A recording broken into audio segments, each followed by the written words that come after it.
Before we begin, I would like to announce that Book 2, Hiles of Old, is already available in Amazon both in physical and digital format. You can also get Winged Horse Warrior so that you have the entire story. Thank you so much for your help and support. I hope that you really like it. Now sit back, relax, and enjoy the video.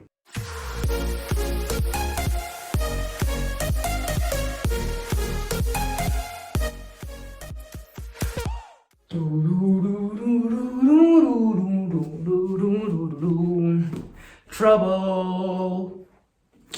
Hey guys, how are you? I am ARTE, author of the World of Tears saga, and before we begin, I am very happy today. And well, you can see that obviously, and that's because I just watched one of the best series I have ever seen. And even though I'm not sponsored, that series, that series deserves to be known. I am talking about none other than The Chosen by Dallas Jenkins, a beautiful work of art that I will keep talking about in this channel because it's just amazing. So if you want to see one of the best series of all time, then go watch it because it's pure gold. Anyway, today we're going to be talking about White Fang, the book by Jack London. And this book, it is very good. It is very I really enjoy this book. It was published in 1907, so we might as well start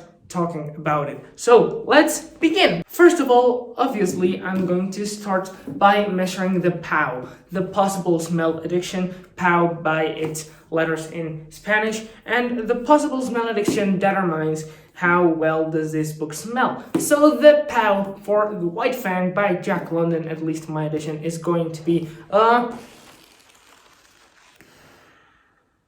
I don't remember what I said in the Spanish video, but this is going to be a solid 8 out of 10 because I really like it. I just made some exercise and between the beauty of the air and the smell, it's a solid 8 out of 10. So now that we've measured the POW, we can officially begin talking about George Orwell, about Jack London. We can officially begin talking about Jack London. So let's begin talking about Jack London, not George Orwell. Who was this author? So Jack London was born around the end of the 19th century. He is one of the first world-renowned and internationally successful authors of the United States. And he is especially known for works such as White Fang, To Build a Fire, The Call of the Wild, and those types of stories. They originated because he went to the gold rush of Klondike, and there, because of the very poor hygienic surroundings, because of this situation, he ended up developing scurvy, the very, very, very horrible sickness that I believe takes away your vitamin C. So he developed scurvy and had a very bad time during the gold rush of Klondike. Actually, it was there during the gold rush where he wrote the story To Build a Fire, which is about a man who is in a very cold place. He is pretty much dying of cold, and he tries to build a fire, and well, yeah, and eventually he fails, and because he fails, he dies. And To Build a Fire is considered one of his best stories, and it was mainly based on his experience during the Klondike Gold Rush. Jack London also was married to one of his friends. He married one of his friends, and even though they didn't marry because they loved each other, they married because they thought that they would have strong children. And they eventually had 2 daughters, but in, I believe, 1903, they ended up making divorce. They separated from one another, which is essentially what happens when you marry someone, not because you love them, but because you want to have strong children. I mean, it's why? No. So anyway, he ended up marrying this woman and eventually divorced her. And this is around the period when he actually began writing more frequently. However, even after he began writing and began getting international renownment, he began to be very well known around the world. many people started. Well, he became vulnerable, and in fact, Jack London is famous for being accused with plagiarism multiple times in his life. He was accused of copying various different works, and even though he managed to escape the plagiarism multiple times, he still ended up being one of the most accused for plagiarism authors of his time. And I am very confused with the words I said, but anyway, let's just continue. Anyway, so Jack London ended up being accused for plagiarism, but he managed to save himself from most of those accusations. And in 1916, at the age of 40, he died. Many people think that he died because he committed suicide. However, many suspect that he was sick at the time, because his oldest daughter claimed that before he died, he used to take a lot of medicine to help him with the pain. So yeah, the suicide thing is now considered more a myth than reality, but he did end up dying. And he did end up dying, and the most well-known, the most accepted cause for his death was because he was sick. So now that I have just made myself look very bad because of my confusion with English, we are going to start talking about my review of this book. Now we can officially begin speaking about White Fang itself. Ouch. So, White Fang by Jack London is, in my opinion, one of his greatest works. It is, I have only read that one and To Build a Fire, but definitely I can see why it is considered one of his best books of all time. And in fact, I really enjoyed reading the whole story for many reasons. So we can start, of course, with the plot. And the plot itself follows the life of White Fang, as you might have imagined. However, the book is divided into 5 parts, and the first part, entirely, the complete first part, is focused not on White Fang, but on his parents, on how, you could say, on how they met, and how they were married and had White Fang. So yeah, the first part of the book focuses on White Fang's parents, not on White Fang himself. And that part of the story is actually very interesting, and I really enjoyed how they introduced us into the story itself.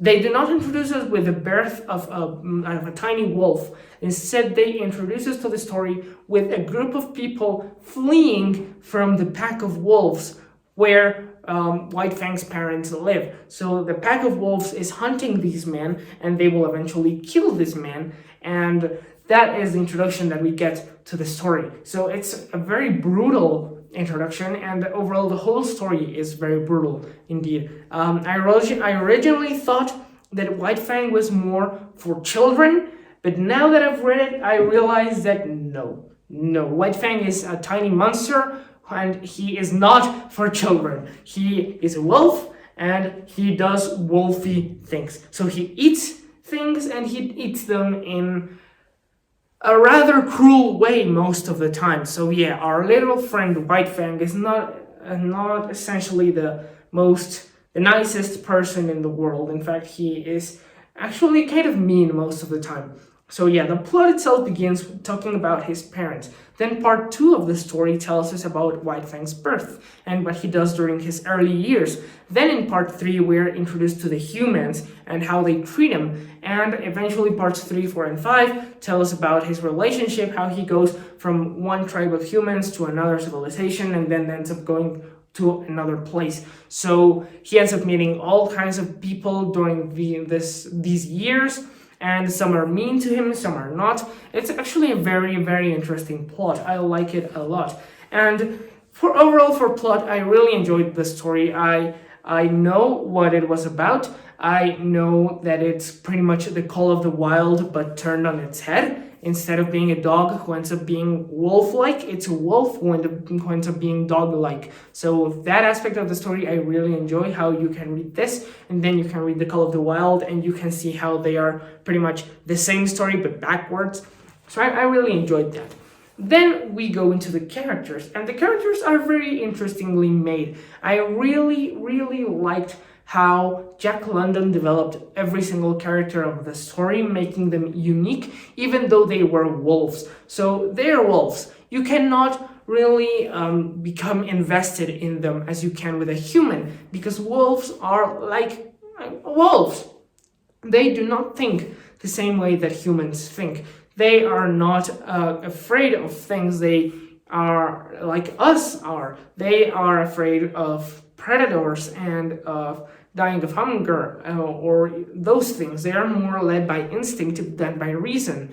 In fact, wolves cannot reason like humans can, and they do not have will. They act because of instinct. So that is a very interesting challenge for the story, because you need, as a reader, Jack London needs that you get invested with these characters when they are so different from you.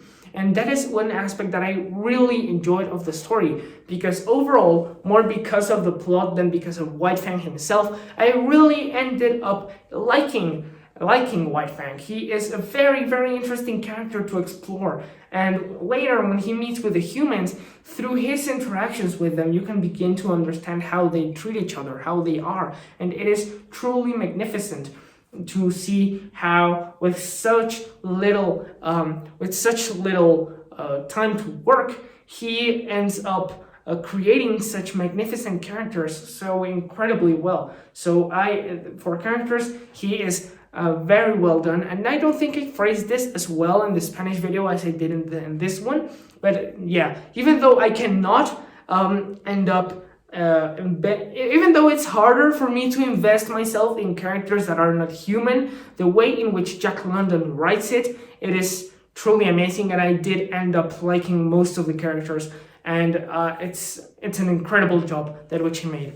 Now we can get into the narrative, and the narrative is the best of the best in this story. It is by far one of the greatest things, and Jack London understood that if he wanted to make the wolf interesting, if he wanted to make White Fang interesting, then he needed to write the story through White Fang's eyes. So across the whole story, you understand things not like a human would, but as White Fang does. So when White Fang is born, he is born in this cave, right? And his mother does not let him leave that cave.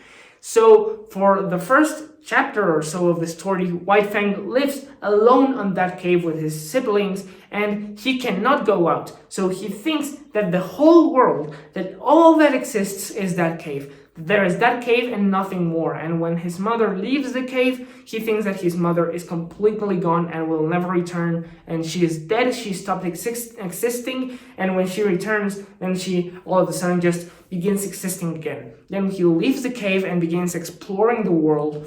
Then you can see how slowly he begins to understand things better. He begins, even though he's afraid at the beginning, he ends up being braver, or instead of braver, just begins to have control over things, begins to understand how the world works and how he is the predator and not the prey. I hate saying predator. It's so hard. Why is it so hard to say predator?